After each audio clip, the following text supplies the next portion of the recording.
ब्रजभूषण शरण सिंह बोले 22 जनवरी को त्रेता युग आ रहा, विपक्ष को बताया टुकड़े टुकड़े गैंग।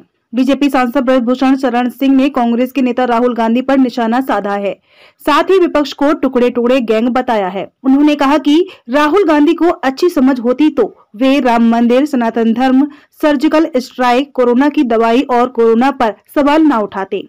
उन्होंने राम मंदिर प्राण प्रतिष्ठा को लेकर विपक्षी नेताओं को भी निशाने पर लिया। सांसद ने कहा, जिसको परेशानी हो वह शर्म करे। कलयुग में प्रधानमंत्री नरेंद्र मोदी ने त्रेता युग ला दिया है। 22 तारीख को त्रेता युग यहाँ पर धरती पर आने वाला है। यह सृष्टि की उत्पत्ति ब्रह्मा से मानी जाती है। पहले सतयुग का नंबर आता है, फिर त्रेता का नंबर आता है, फिर द्वापर का नंबर आता है और फिर कलयुग का नंबर आता है। उन्होंने आगे कहा, कलयुग तो वैसे अभी कई हजार वर्ष है और अभी तो केवल 5000 वर्ष पूरे हुए हैं, लेकिन हम यह कह सकते हैं कि कलयुग और त्रेता युग की जो दूरी थी, जो गैप था, उसको प्रधानमंत्री नरेंद्र मोदी ने पूरा कर दिया है। 22 जनवरी जैसे जैसे निकट आ रहा है, हम कलयुग से त्रेता युग में पहुंच रहे हैं। ऐसा माहौल देश के अंदर बनाया हुआ है।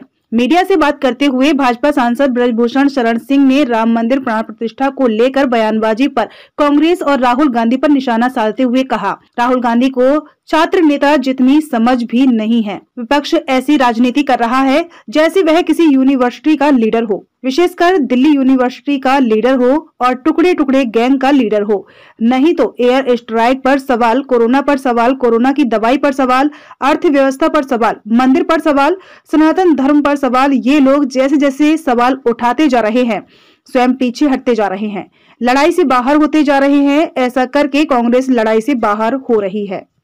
22 जनवरी जैसे जैसे निकट आ रहा है, हम कलयुग से त्रेता युग में पहुंच रहे हैं। ऐसा माहौल देश के अंदर बना हुआ है। तो विपक्ष द्वारा उल्टी राजनीति करना किस दिशा की राजनीति है? राम मंदिर को लेकर उल्टी राजनीति करना। देखिए, विचारधाराओं की लड़ाई है, हमेशा रहा है। दैत्यों का और देवताओं का भी युद्ध हुआ है। और जब राम मंदिर आंदोलन चल रहा था, तो आज जो ये प्रश्न चिन्ह खड़ा कर रहे हैं, वो वही लोग हैं जो कहते थे कि राम लला हम आएंगे, मंदिर वही बताएंगे, और फिर ये लोग कहते थे तारीख नहीं बताएंगे। ये कोई अलग नहीं है, ये वही लोग हैं जो तारीख पूछते थे, तारीख नहीं बताएंगे। अब तारीख आ गई तो इनका दर्द बदल गया।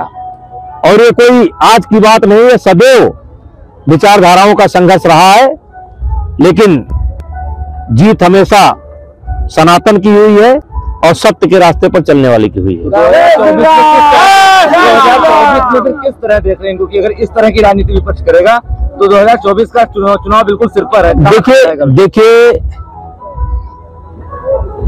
विपक्ष ऐसा राजनीति कर रहा है जैसे वो किसी यूनिवर्सिटी के लीडर हो, विशेष करके दिल्ली यूनिवर्सिटी के लीडर हो, टुकड़े टुकड़े गैंग के लीडर। नहीं तो एयर स्ट्राइक पर सवाल, कोरोना पर सवाल, सर्जिकल स्ट्राइक पर सवाल, अर्थव्यवस्था पर सवाल, कोरोना की दवाई पर सवाल, मंदिर पर सवाल, सनातन पर सवाल। ये लोग जैसे जैसे उठाते जा रहे हैं, ये स्वयं पीछे हटते जा रहे हैं, लड़ाई से बाहर होते जा रहे हैं। ये लड़ाई से बाहर हो रहे हैं।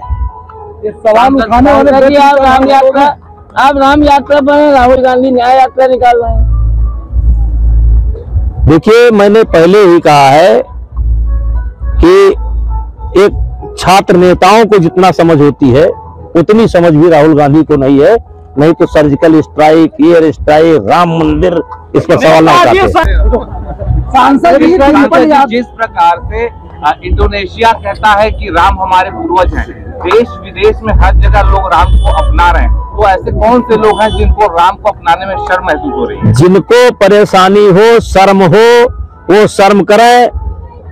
कलयुग में मोदी जी ने त्रेता युग ला दिया है। 24 तारीख को त्रेता यहाँ धरती पर आने वाला है, 22 तारीख को।